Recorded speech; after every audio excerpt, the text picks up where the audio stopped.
glad to see you. Welcome to Azerbaijan. And of course, we'll be very happy to see companies from Iran among the companies who will participate in the reconstruction of the liberated area.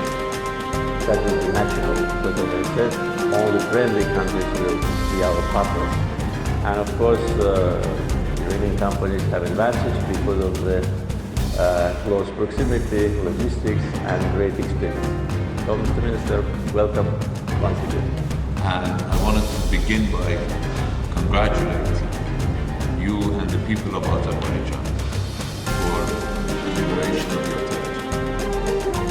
Your leadership and perseverance of the people of Azerbaijan made this victory possible for you and for the region.